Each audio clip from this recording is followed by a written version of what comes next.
পুজোরও চিত হয়ে সবার ইচ্ছা হয়, তাই নওশাদ সিদ্দিকীর অবস্থা হলো ঠিক তাই। নিজের জায়গায় অস্তিত্ব নেই, নিজের যে জায়গাটা ছিল সেই জায়গাটা এই মুহূর্তে ওর অবস্থা কোন জায়গায় ও নিজে জানে, অথচ বড় বড় কথা বলতে দিন। মুসলিমরা কারোর গোলাম নয়, কারোর কথা শুনে মুসলিমরা ভোট দেয় না। মুসলিমরা নিজের অধিকারের জন্য, তার নিজেদের স্বার্থে, তারা নিজেদের সম্মানের জন্য তারা ভোট দেয়। এর দ্বারা কিছু বাংলাতে কোনো পরিবর্তন হবে না, কোনো কিছু হবে না। বাংলার মানুষ বরং ও যতদিন বিজেপিতে থাকবে ততদিন তৃণমূল কংগ্রেস আরও বেশি শক্তিশালী হবে। আমরা মনে করি অপরাধী তারই সারা বাংলার মানুষের কাছে ক্ষমা চাক, আর বিলকিসকে ওর স্ত্রী হিসেবে গ্রহণ করুক। যে অপরাধী, সেই অপরাধীর সেই ম্যাটার নিয়ে যখন প্রশ্ন করা হবে, স্বাভাবিক কারণে সে বিভিন্ন অজুহাত খুঁজবে বা এড়িয়ে যাবে।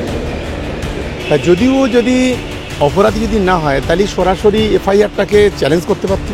বাংলার 100% মুসলমান, আর যদি 10% বাদ দিয়ে 90% মুসলিম এখনও কিন্তু মমতা বন্দ্যোপাধ্যায়ের সঙ্গে আছে এবং মমতা বন্দ্যোপাধ্যায়কে সমর্থন করে।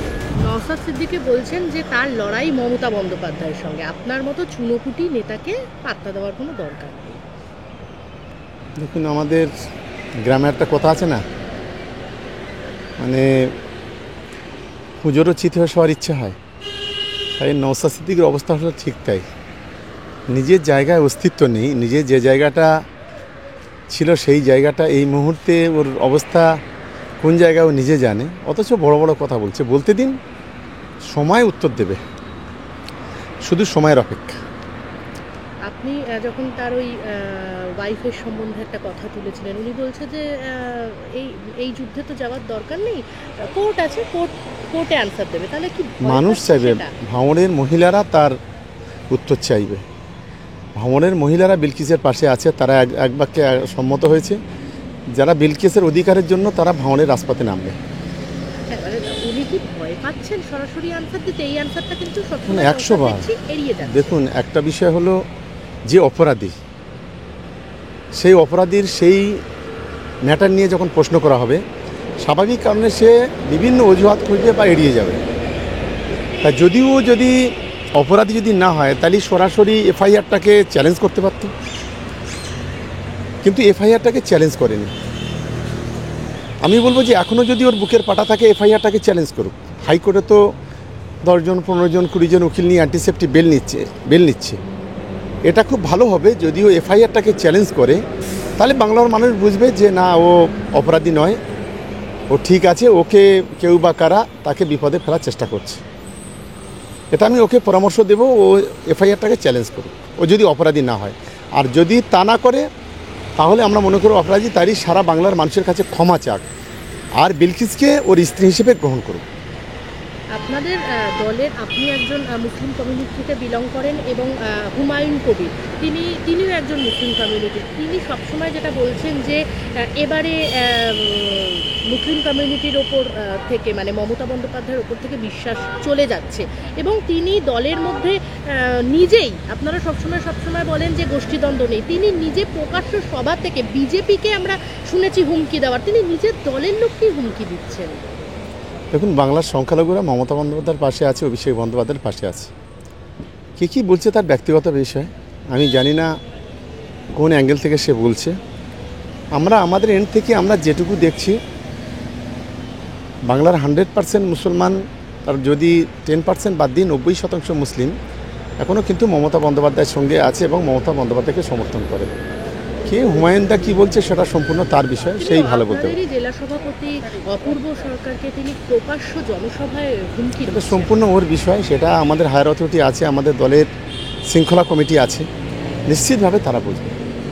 আপনার ভাঙড়ের নেতা নওশাদ সিদ্দিকী আইএসএফের বিধায়ক, তার সাথেও অনেক সময় দেখা গেছে যে তিনি সলা পরামর্শ করছেন, তিনিও যেহেতু মুসলিম কমিউনিটি, কি বলবেন? দেখুন, বাংলার মুসলিম কমিউনিটি, আমি যেমন গোটা মুসলিমের ঠেকা নিয়ে বসে নেই, তেমনি বাংলার কোনো বিধায়ক বলি, কোনো পীরজাদা বলি, যারা পীর বলে দাবি করে তাদের কথা বলি, কিংবা কোনো মাওলানা সাহেব বলি, মুসলিমরা কারোর গোলাম নয়, কারোর কথা শুনে মুসলিমরা ভোট দেয় না। মুসলিমরা নিজের অধিকারের জন্য, তার নিজেদের স্বার্থে, তারা নিজেদের সম্মানের জন্য তারা ভোট দেয়।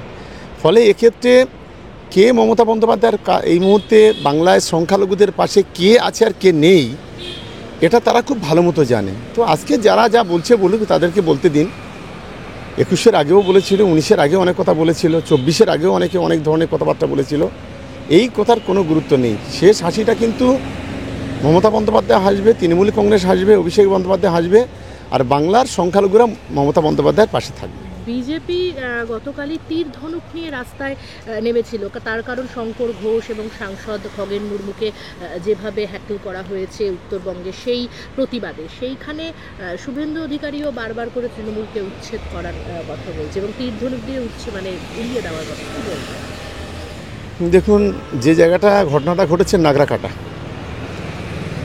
যেখানে বিজেপির আঁতুড়ঘর, সেখানেই বিজেপির বিধায়ক, বিজেপির এমপিরা তারা হেনস্থা হচ্ছে। না হলে ভালো হতো, কিন্তু শুভেন্দু অধিকারীর যে কথাবার্তা, এটা বাংলার মানুষ কখনো গ্রহণ করে না। তীরধনুক, বন্দুক, বল্ল ওসবের দিন শেষ হয়ে গেছে। বাংলার মানুষ তার অধিকারের যে লড়াই, সেই লড়াইটা লড়ছে। আজকে দেখুন না, শুভেন্দু অধিকারী বলছে না তো বাংলার ন্যায্য প্রাপ্য 1,75,000 কোটি টাকা কেন কেন্দ্র দিচ্ছে না, তার জন্য উনিকে তো দরবার করছে না। তিনি রাজনৈতিক স্বার্থে যেভাবে সংখ্যালঘু আর সংখ্যাগুরুকে বিভাজন করতে চাইছে, এটা বাংলার মানুষ দেখছে। ফলে শুভেন্দু অধিকারী কোনো গুরুত্ব বাংলাতে আছে বলে আমি মনে করি না। এই ভোটের পরেও ছুটি হয়ে যাবে। আমি মনে করি যে নরেন্দ্র মোদী, অমিত শাহরা ওর উপরে অনেক আস্থা রেখেছিল, কিন্তু ও যে একজন ফেলুয়ার প্লেয়ার। আপনি দেখবেন কিছু প্লেয়ার রিজার্ভে থাকে কোনো ফুটবলে বা ক্রিকেটে, কখনো কখনো কোচ বা ক্যাপ্টেন ওই ফেলুয়ার প্লেয়ারটাকে দুটো একটা তার ব্যক্তিগত, তার নিজের লোক বলে মাঠে নামিয়ে দেয়, দেখা যায় সুপার ফ্লপ। এ হচ্ছে একজন সুপার ফ্লপ প্লেয়ার। এর দ্বারা কিছু বাংলাতে কোনো পরিবর্তন হবে না, কোনো কিছু হবে না। বাংলার মানুষ বরং ও যতদিন বিজেপিতে থাকবে ততদিন তৃণমূল কংগ্রেস আরও বেশি শক্তিশালী হবে। এসআইআর নিয়ে কি বলবেন? আমরা কোনো চিন্তিত নেই। এসআইআর নিয়ে আমরাও চাই যে ক্লিন, যারা পরিষ্কার ভোটার, মানুষ কাদের সঙ্গে আছে এটা প্রমাণ হোক। যারা এসআইআর নিয়ে বড় বড় কথা বলছে, এই স্বপ্ন তাদের বিফলে যাবে। অনেকেই বলছেন 2002-এর ভোটার আর আজকের 25-এর ভোটার অনেক তফাৎ। আরে হবেই তো, 2002-এর ভোটার সেই আজকে 2025, এই যে 23 বছর। 2002-এ যখন ভোটার লিস্ট হয় তখন অনেকেই জন্মগ্রহণ করেনি, তার 5 বছর পরে যারা জন্মগ্রহণ করেছে তারাও ভোটার লিস্টে যুক্ত হয়েছে। ফলে এই তো তফাৎ হবেই। আমরা চাই একদম সঠিকভাবে এখানে কোনো পক্ষপাতিত্ব না করে, কোনো রাজনৈতিক প্রতিহিংসা না করে সঠিকভাবে এসআইআর হোক, আমাদের কোনো আপত্তি নেই। কিন্তু যদি রাজনৈতিক স্বার্থে বিজেপিকে তোল্লা দেওয়ার জন্য যদি এসআইআর হয়, সেখানে যদি যারা ভারতবর্ষের নাগরিক, যারা বাংলায় বসবাস করেন, তাদেরকে যদি বাদ দেওয়া হয়, তৃণমূল কংগ্রেস বৃহত্তর আন্দোলন নামবে। আরো ভালো ভালো খবর দেখতে সাবস্ক্রাইব করুন বাংলা হান্টের ইউটিউব চ্যানেল। বাংলা হান্টের আরো খবর দেখতে নজর রাখুন। বাংলা খবর মানেই বাংলা হান্ট।